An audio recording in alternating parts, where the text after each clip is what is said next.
put 2 tires. So I don't think that was a situation. Here's Johnny Sauter's onboard. You see what he sees. He sees Austin sliding towards the outside. He gets back in the throttle to sneak by on the inside. Look at our man Cole Witt. Watch what he sees. Here he comes, here he comes. Which way do I go? Which way do I go? Yo! Which way's Austin gonna go?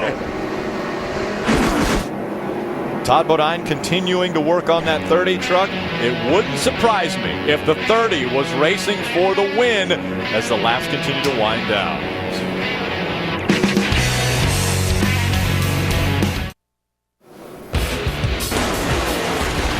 Take a look at our Dodge Ram guts and glory. It's got to be the guys on pit road so far this evening.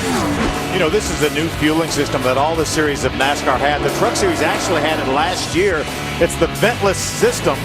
You don't have to have a catch can, man, but it's a lot more difficult to make that connection and to hold it. And you see, we saw 3 instances already tonight of that can getting stuck in there, and those guys those gas men having to chase that can down. There you see the system, and it has to be plugged in perfectly. Not like the old system where you could get it half in, half out, it would still work. This got to be plugged in perfectly. That was our Dodge Ram Tough, Guts, and Glory, our gas men tonight. Lining up 2x2 once again, just 39 laps to go when they come to the stripe. It'll be 38 remaining in this one. Kyle Busch closing in on 20,000 laps led in NASCAR. On the outside will be Ron Hornaday.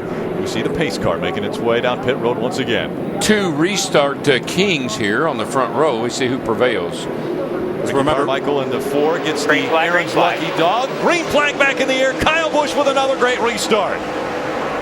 Timothy Peters pulls up right inside of Ron Hornaday in that battle for second. Remember, Peters got 2 tires on his last pit stop. Trying to hang on to the second spot. Hornaday able to clear, and here comes Nelson Piquet Jr. as they come out of 2 and onto the backstretch. Jockeying for positions behind him. Matt Crafton ducks to the inside of the 51 of Justin Johnson. There's Brendan way to the outside, right behind the 60 of Cole Witt. Brendan has been in no man's land several times. Austin Dillon restarted 23rd. He was the last truck on the lead lap. So we have 23 trucks now on the lead lap. Kyle Busch out front by almost a half a second on Hornaday already after the restart. Here comes Crafton once again, trying to make the pass on Justin Johnson in the 51. Still there, you and him. David Starr. Oh, Cole Witt has a problem. He's up on the high side of the racetrack, losing several positions. I know we talk about it a lot, how good Kyle Busch is, but that right there was his 20,000th lap led in NASCAR. He continues to set records. Hey, that is amazing. But he's won 92 times in all the 3 major series. That's his 528th NASCAR start. And winning 92 times, that's almost 1 out of 5. That's a really good win percentage. Built that nice new facility over there for this team, for his truck team. And I'd say they got a whole warehouse full of trophies to put in it as well. 3 wide in front of Cole Witt. Trying to make the run on the outside. He's got Justin Johnson in front of him now to the inside. 3 wide. It's David Starr in the middle. Parker Kligerman on the inside.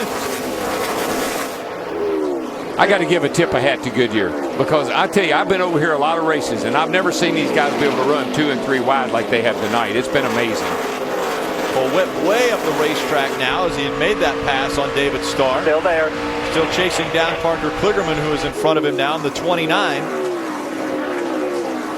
So it's Kyle Busch, Ron Hornaday, Timothy Peters, James Busher running in the 4th spot, Nelson Piquet Jr. running 5th. They continue to go 2 wide. Back here 4 position. You see Brendan Gaughan tucking in behind the 23 of Jason White. I think they've helped that 30 truck of Todd Bodine. He's right there running behind Brendan, his teammate, and in front of another teammate, the 9 of Max Pappas. Here's Jason White's going to move to the inside of the Zachary Toyota of David Starr. What I've noticed about the 30 truck, Phil, is he can run through the corners pretty good now, but he's hurting on the straightaway. Hermie, how's James Busher doing? Rick, James Busher and his group have had a really solid night. They started 17th, and we just showed an issue on pit road. We actually drug the gas can out of the pit box, lost a lot of track position. But his truck has been fast all night. no chassis adjustments, just a couple small air pressure adjustments, and James Busher is looking at a solid top 5 run tonight. You know what I like about those gas can men, though, both of them that we saw fall, they were committed. They were not going to let those cans leave the pit box. That's pretty special right there. That was guts and glory. James Busher just in front of Nelson Piquet Jr. Again, those two running 4th and 5th. Craig Ghost with a pretty impressive run. He runs in the 6th spot right now, just ahead of Justin Lofton. That's a great run for Craig Ghost and that Eddie Sharp Racing team. 31 laps of racing to go. Kyle Busch out front, 1.2 seconds in front of Ron Hornaday. Justin Lofton having a good run. He parlayed. There he is right there racing side by side with the 88 of Matt Crafton for the 7th position. He parlayed 2 tires into some good track position, as Ray was telling us earlier. Craig Ghost currently running in the 6th spot. He's run all the way back there at 24th. He got an Aaron's lucky dog, got him back on the lead lap, back in contention. Brendan Gaughan getting by the 21 of Elliott Sadler. Yeah, something's wrong with. I don't mean there's something wrong with the 21, but he can't keep it on the bottom. The last 2 laps, the truck is just taking off and running way up the racetrack with him. He can't get back to the bottom. He's getting past left and right. Ray. Darrell, he just said after that last pit stop, whatever adjustments they made took a lot of grip out of the truck. He said he can feel the front end chattering, and he doesn't have any drive off on his right rear. That's pretty bad. Both ends are messed up. That's what he's saying.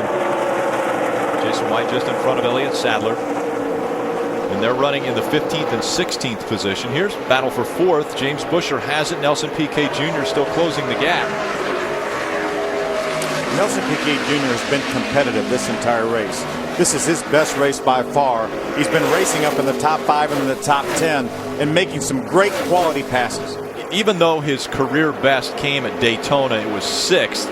This is, as you mentioned, his best overall race. It started with qualifying. He qualified well. That set the stage for having a great run tonight.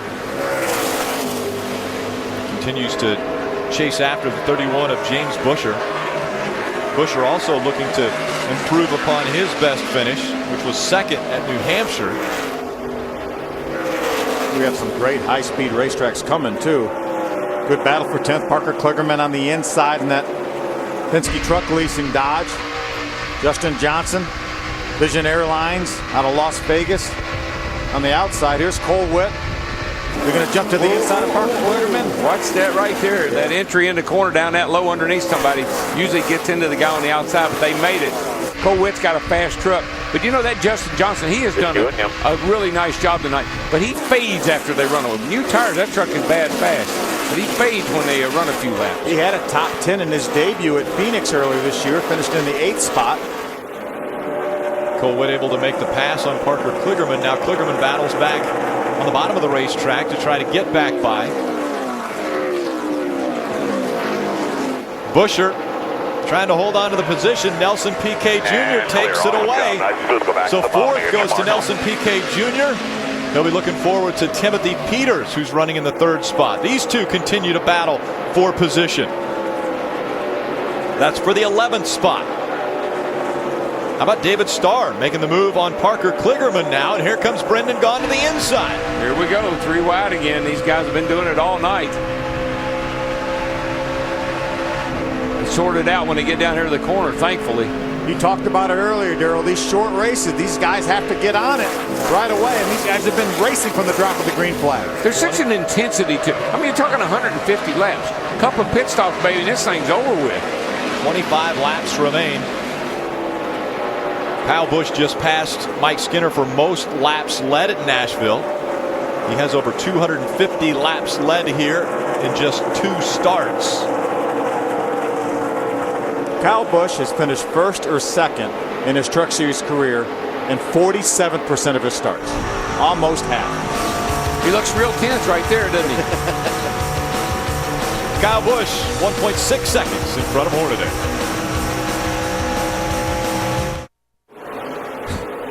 Time for our Just for Men Live Forward. We look forward to our next race here on Speed, Dover International Raceway. That one airs at 8 p.m. That's May 13th. 11 different winners in 11 different races. And the last 3 Dover races, 3 first-time winners. Brian Scott was one. Scott Speed was another. Eric Almirola. And Eric Almirola. You had help. Well, a little bit. Jimmy, I wonder, just a little bit. I wonder what all those signs with names on them were. I said, what are they doing? Kyle Busch has signs of another victory. 2.6 seconds separate he and Ron Hornaday. By the way, that was just for men hair color. Live forward. Kyle Busch living forward right now and looking forward to potentially another guitar, which is 17 laps of racing to go. Timothy Peters runs in the 3rd spot. Nelson Piquet Jr. 4th. James Buescher in 5th. As you mentioned, Craig Ghost continues to hold down that 6th position. Great effort for that Eddie Sharp Racing team. Crafton and Sauter running 7th and 8th, and those two haven't been able to settle it on the racetrack yet. They've been together pretty much the whole time. You see them separated by about 6 truck lengths right here. That's only because a few laps ago, Johnny Sauter was right on his rear tailgate, had to slam on the brakes coming off for turn 4. I think they'll be having a little team meeting when this race is over with.